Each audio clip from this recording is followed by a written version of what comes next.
She stood at the back of the crowded ballroom, plastic name tag clipped to a borrowed blazer, hands clasped tightly behind her back. Around her, glasses clinked, suits shuffled, and egos inflated in real time. The event was called Visionaries of Venture, an elite gathering of CEOs, venture capitalists, and unicorn founders. She wasn't one of them. At least, not yet. They didn't know she had slept in her car the night before. They didn't know she'd once lost everything in a single storm: home, job, identity. To them, she was just this simple woman who snuck in through a discounted entry pass and sat quietly during panels, scribbling notes into a tattered leather notebook. When she finally raised her hand during a Q/&A, her voice barely rose above the static. "I believe the future of scalable wealth is in micro-utility ecosystems," she said.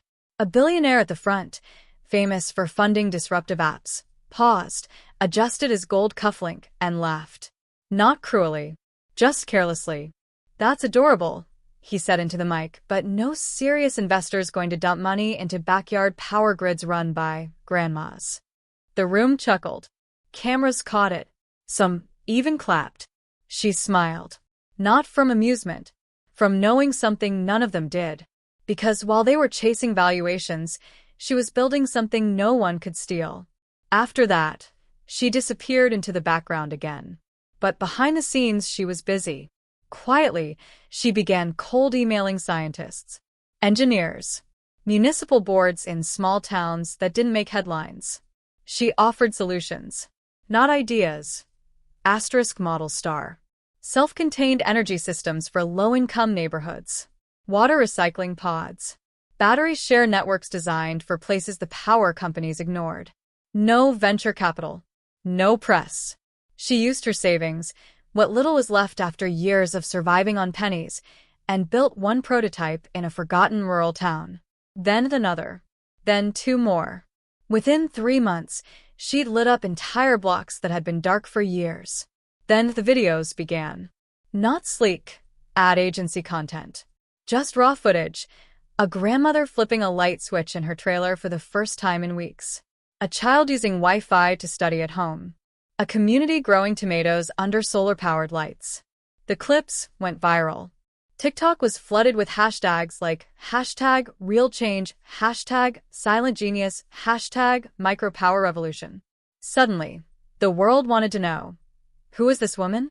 The billionaire who once mocked her caught wind when reporters started referencing her in articles about the next trillion-dollar innovation. He laughed again until he saw her face on the cover of Forbes. The headline read, "The Quiet Genius Disrupting Power as We Know It."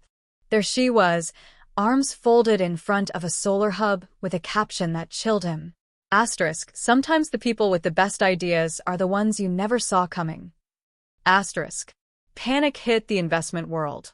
Everyone scrambled to get in. But she wasn't looking for money anymore. She had power, literally and figuratively. Emails flooded her inbox. Offers with too many zeros.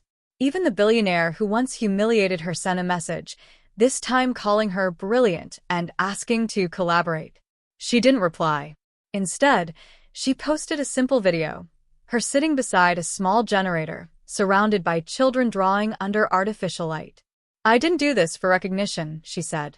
"I did it because I knew what it felt like to have nothing. And I wanted to prove that the solution to our biggest problems doesn't come from billionaires. It comes from those who remember what it's like to be forgotten." That video became the most shared TED-style speech of the year. And yet, no one still knew her full story. They didn't know she once held a PhD under a different name, before her identity was erased in a legal battle she couldn't afford to fight.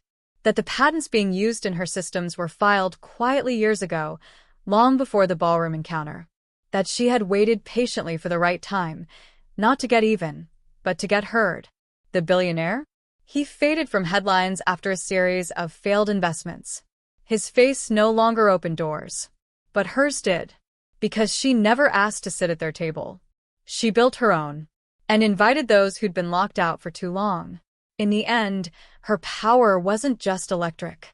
It was transformative. And while most stories end with applause, hers ended with impact, measured not in dollars, but in lives. The woman they mocked? Shiri wrote the future. And she did it quietly, until the world could no longer ignore her voice.